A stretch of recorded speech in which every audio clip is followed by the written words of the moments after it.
حضرت صلی اللہ علیہ وآلہ وسلم پر وحی کا ابتدائی دور اچھے سچے پاکیزہ خوابوں سے شروع ہوا۔ آپ خواب میں جو کچھ دیکھتے وہ صبح کی روشنی کی طرح صحیح اور سچا ثابت ہوتا۔ پھر من جانب قدرت آپ تنہائی پسند ہو گئے اور آپ نے غار حرا میں خلوت نشینی اختیار فرمائی اور کئی دن اور رات وہاں مسلسل عبادت اور یاد الہی و ذکر میں مشغول رہنے لگے۔ جب تک گھر آنے کو دل نہ چاہتا توشہ ہمراہ لیے ہوئے وہاں رہتے۔ توشہ ختم ہونے پر ہی اہلیہ محترمہ حضرت خدیجہ رضی اللہ تعالی عنہا کے پاس تشریف لاتے اور کچھ توشہ ہمراہ لے کر پھر وہاں جا کر خلوت گزین ہو جاتے۔ یہی طریقہ جاری رہا یہاں تک کہ آپ پر حق منکشف ہو گیا اور آپ غار حرا ہی میں قیام پذیر تھے کہ اچانک حضرت جبرائیل علیہ السلام آپ کے پاس حاضر ہوئے اور کہنے لگے کہ اے محمد پڑھو۔ آپ فرماتے ہیں کہ میں نے کہا کہ میں پڑھنا نہیں جانتا۔ آپ صلی اللہ علیہ وسلم فرماتے ہیں کہ فرشتے نے مجھے پکڑ کر اتنے زور سے بھینچا کہ میری طاقت جواب دے گئی۔ پھر مجھے چھوڑ کر کہا پڑھو۔ میں نے پھر وہی جواب دیا کہ میں پڑھا ہوا نہیں ہوں۔ اس فرشتے نے مجھ کو نہایت ہی زور سے بھینچا کہ مجھ کو سخت تکلیف محسوس ہوئی۔ پھر اس نے کہا کہ پڑھ۔ میں نے کہا میں پڑھا ہوا نہیں ہوں۔ فرشتے نے تیسری بار مجھ کو پکڑا اور تیسری مرتبہ پھر مجھ کو بھینچا۔ پھر مجھے چھوڑ دیا اور کہنے لگا کہ پڑھو اپنے رب کے نام کی مدد سے جس نے پیدا کیا اور انسان کو خون کی پھٹکی سے بنایا۔ پڑھو اور آپ کا رب بہت ہی مہربانیاں کرنے والا ہے۔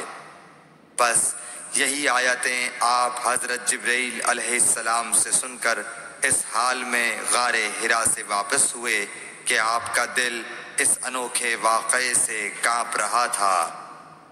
آپ حضرت خدیجہ کے ہاں تشریف لائے اور فرمایا کہ مجھے کمبل اوڑھا دو، مجھے کمبل اوڑھا دو۔ لوگوں نے آپ کو کمبل اوڑھا دیا۔ جب آپ کا ڈر جاتا رہا تو آپ نے اپنی زوجہ محترمہ حضرت خدیجہ رضی اللہ تعالی عنہا کو تفصیل کے ساتھ یہ واقعہ سنایا اور فرمانے لگے کہ مجھ کو اب اپنی جان کا خوف ہو گیا ہے۔ آپ کی اہلیہ محترمہ حضرت خدیجہ رضی اللہ تعالی عنہا نے آپ کی ڈھارس بندھائی اور کہا کہ آپ کا خیال صحیح نہیں ہے۔ اللہ کی قسم آپ کو اللہ کبھی رسوا نہیں کرے گا۔ آپ تو اخلاق فاضلہ کے مالک ہیں۔ آپ تو کنبہ پرور ہیں، بے کسوں کا بوجھ اپنے سر پر رکھتے ہیں، مفلسوں کے لیے آپ کماتے ہیں، مہمان نوازی میں آپ بے مثال ہیں اور مشکل وقت میں آپ امر حق کا ساتھ دیتے ہیں۔ ایسے اوصاف حسنہ والا انسان یوں بے وقت ذلت و خواری کی موت نہیں پا سکتا۔ پھر مزید تسلی کے لیے حضرت خدیجہ رضی اللہ تعالی عنہا آپ کو ورقہ بن نوفل کے پاس لے گئیں جو ان کے چچا زاد بھائی تھے اور زمانہ جاہلیت میں نصرانی مذہب اختیار کر چکے تھے اور عبرانی زبان کے کاتب تھے۔ چنانچہ انجیل کو بھی حسب منشاء خداوندی عبرانی زبان میں لکھا کرتے تھے۔ انجیل سریانی زبان میں نازل ہوئی تھی، پھر اس کا ترجمہ عبرانی زبان میں ہوا۔ ورقہ اسی کو لکھتے تھے۔ وہ بہت بوڑھے ہو گئے تھے، یہاں تک کہ ان کی بینائی بھی رخصت ہو چکی تھی۔ حضرت خدیجہ رضی اللہ تعالی عنہا نے ان کے سامنے آپ کے حالات بیان کیے اور کہا کہ اے چچا زاد بھائی، اپنے بھتیجے محمد صلی اللہ علیہ وسلم کی زبانی ذرا ان کی کیفیت سن لیجئے۔ وہ بولے کہ بھتیجے آپ نے جو کچھ دیکھا ہے اس کی تفصیل سناؤ۔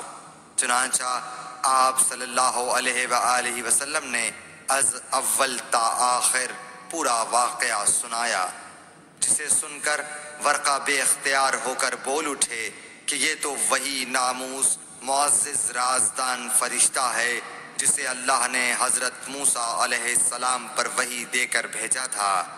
کاش میں آپ کے اس عہد نبوت کے شروع ہونے پر جواں عمر ہوتا، کاش میں اس وقت تک زندہ رہتا جب کہ آپ کی قوم آپ کو اس شہر سے نکال دے گی۔